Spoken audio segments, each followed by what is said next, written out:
Other than baseball, there is one constant in the universe, and that is change. The challenge with change is we have to have the ability to not only persuade people to embrace change and accept change, but also to not feel melancholy about the change that is happening, but to actually feel great about the change. Have you ever tried to communicate change to someone?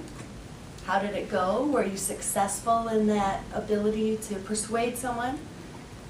Today's speaker is working on his 4th project in the Speeches by Management series, and the project is called Communicating Change.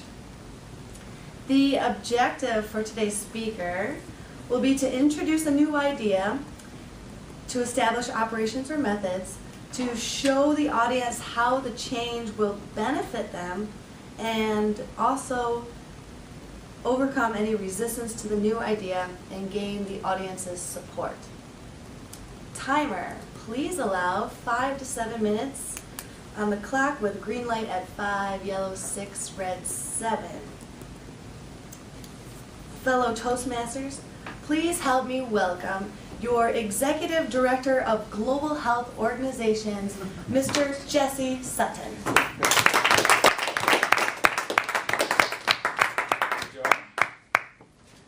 Fellow Toastmasters.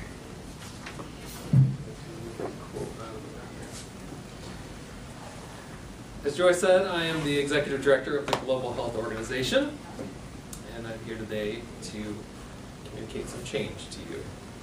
So for the past several decades, the world has been facing an epidemic. Various experts have tried to pinpoint the source of this epidemic, hard time saying that, and until now they have been unsuccessful in locating the root cause. This epidemic has been characterized by a host of wide-ranging ailments, from inflammation and asthma to heart disease, diabetes, and obesity. Recently, the medical community has come to a consensus regarding the cause of this worldwide epidemic. These doctors have determined that modern-day wheat is to blame for the majority of these ailments in countries around the world that have wheat as a dietary staple. Today I'm here before you to announce that the Global Health Organization is banning wheat from being used in human consumption.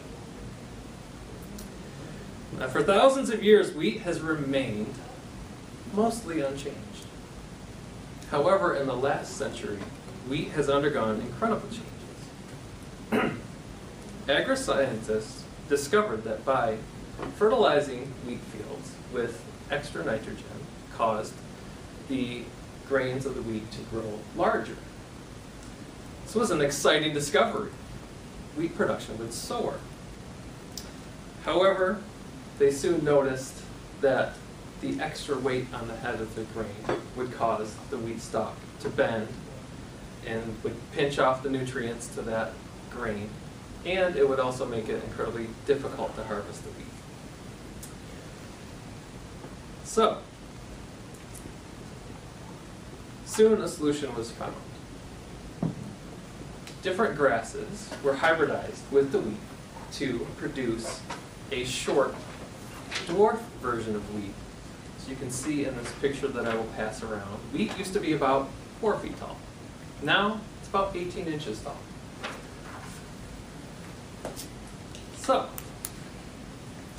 wheat production soared after this hybridization. And there was a cost with that soaring production because of this hybridization.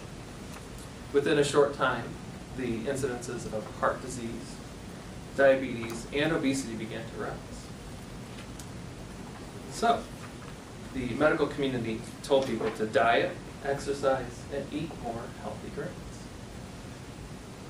So products made with white flour began to disappear, replaced with products made from whole grain wheat flour.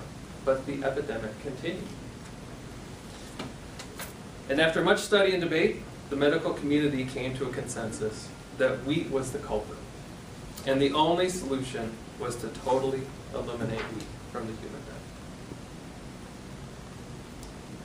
So, this ban on wheat consumption means, beginning immediately, that wheat will be phased out of worldwide production, agriculturally and commercially. Through the vast resources of the Global Health Organization, we will be assisting nations in the conversion from wheat-based production to production of other grains such as rice, millet, flax, quinoa, and sorghum. Advances in food science has already allowed food manufacturers to develop foods based on these other grains.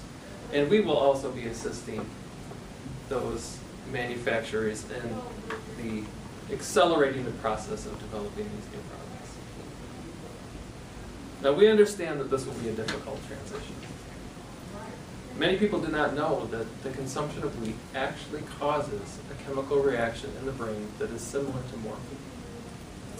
We know that there will be withdrawals from wheat. We know that there will be melancholy abroad, around the world, as people mourn the loss of their wheat-based products, donuts, croissants, apple pie. But those advances in food science will bring those products back to a par of where they were with their wheat-based, and maybe even surpass that with the vast resources of the Global Health Organization. And we have not taken this change lightly. The consensus among the medical community is clear, and the survival of the human race is at stake. Thank you.